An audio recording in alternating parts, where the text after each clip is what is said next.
안녕하세요. 리서치 에이전트 맥입니다. 요즘 글로벌 시장 정말 정신없죠. 투자자들을 혼란스럽게 만드는 신호들로 가득한데요. 일단 좋은 소식부터 한번 볼까요? 네, 마이크로소프트 같은 기술주들이 시장을 이끌면서 나스닥 지수가 사상 최고치를 갈아치웠습니다. 시장 전체가 곧 있을 금리 인하를 기대하는 듯한 그런 모습이죠. 그런데 말이죠, 바로 다음 날 이런 시장의 기대에 찬물을 확 끼얹는 데이터가 발표됩니다. 바로 예상치를 훌쩍 웃돈 8월 소비자 물가지수인데요. 이 끈질긴 인플레이션의 신호 때문에 금리 인하에 대한 기대감은 순식간에 안개 속으로 사라져버렸습니다. 그런데 또다시 경제는 강하다는 신호가 나옵니다. 미국의 2분기 GDP 성장률이 3.3%로 발표되면서 1분기에 마이너스 성장해서 아주 극적으로 반등했어요. 자, 경제가 이렇게 좋은데 굳이 금리를 내릴 필요가 있을까요?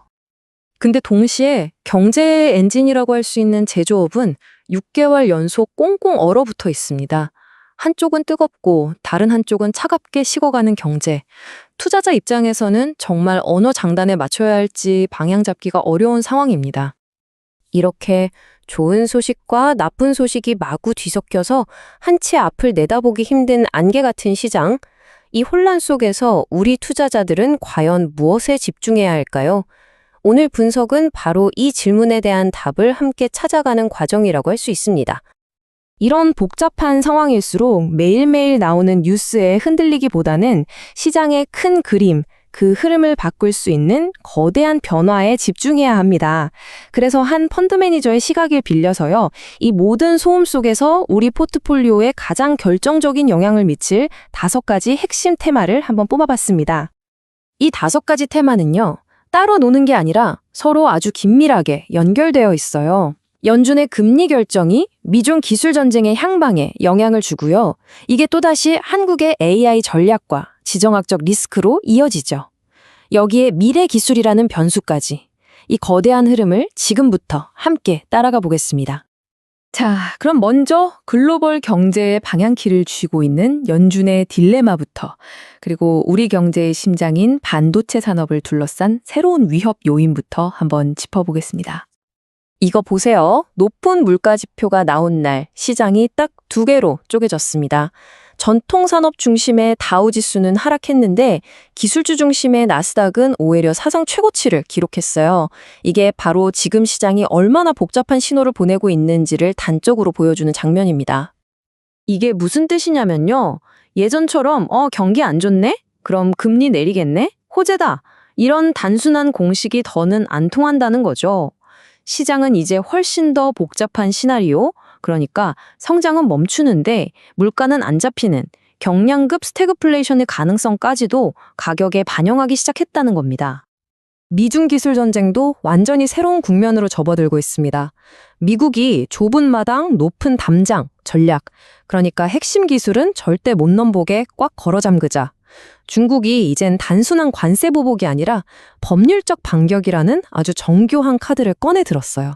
싸움의 양상이 훨씬 더 복잡해지고 있는 거죠. 자, 그럼 다음 테마로 넘어가 볼까요? 이번에는 시선을 우리 한국 내부로 돌려서 정책적인 움직임과 미래 기술의 큰 흐름이 어떻게 연결되는지 살펴보겠습니다. 10조 원, 네, 무려 10조 원입니다. 이게 우리 정부가 AI 3대 강국으로 도약하겠다고 하면서 조성할 것으로 예상되는 예산의 규모인데요. 여기서 진짜 주목해야 할 점은 바로 우리의 강점인 제조업과 로봇 기술을 AI와 합치는 피지컬 AI 분야에 국가적인 역량을 집중하겠다는 전략적 방향성입니다. 아마 우리 수출 경제에 있어서 가장 큰 잠재적 리스크를 꼽으라면 바로 이 한미 관세 협상일 겁니다. 최악의 경우엔 25% 관세를 피하려고 무려 488조 원이라는 정말 천문학적인 돈을 내야 할 수도 있다는 분석까지 나오고 있어요. 특히 우리 자동차 산업이 그 불확실성의 한가운데에 놓여 있습니다. 자, 마지막 신호인데요. 어쩌면 좀 먼 미래 얘기처럼 들릴 수도 있지만 어쩌면 가장 강력한 변화의 시작일지도 모릅니다. 양자 컴퓨팅 기업 아이온큐의 1조 원이 넘는 인수합병은요, 이 기술이 드디어 실험실을 나와서 우리 현실 산업 속으로 들어오고 있다는 아주 거대한 신호탄이라고 볼 수 있습니다. 자, 그렇다면 이렇게 거대한 5가지 변화들이 우리 한국 투자자들에게는 구체적으로 어떤 의미를 가질까요? 이제 이걸 실제 투자 전략으로 한번 연결해 보겠습니다. 앞에서 살펴본 이 큰 흐름들이 실제 주식시장에서는 어떻게 연결될 수 있을까요? 예를 들어 정부의 국가적 AI 승부수는 네이버에게는 아주 긍정적인 소식일 수 있고요. 피지컬 AI 전략은 레인보우 로보틱스 같은 기업에게는 정말 강력한 순풍이 될 수 있겠죠. 반대로 한미 관세 리스크는 현대자동차의 발목을 잡을 수 있는 큰 변수가 될 거고요. 또 시장 전체가 흔들릴 때는 삼성 바이오로직스 같은 방어주가 좋은 대안이 될 수 있다는 뜻이기도 합니다. 자, 그럼 이제 이 복잡한 시장을 헤쳐나가기 위한 최종적인 핵심 전략 한번 정리해 보겠습니다. 결론적으로 지금 시장의 핵심 키워드는 딱 두 가지입니다. 바로 방어와 선별적 성장. 이걸 좀 더 쉽게 말하면 거시경제의 불확실성을 막아낼 튼튼한 방패와 명확하게 순풍이 부는 곳을 날카롭게 공략할 창을 동시에 들어야 한다는 거죠. 결국 지금은 어디에 투자할까? 이 질문만큼이나 어떻게 살아남을까를 고민해야 합니다. 여러분의 포트폴리오는 이 두 가지 질문에 모두 답할 준비가 되어 있으신가요? 마지막으로 오늘 전해드린 내용은 정보 제공을 목적으로 한 것이고요. 특정 종목에 대한 투자 권유가 아니라는 점을 분명히 말씀드립니다. 모든 투자에 대한 최종적인 판단과 그에 따른 책임은 투자자 본인에게 있다는 점 꼭 기억해 주시기 바랍니다.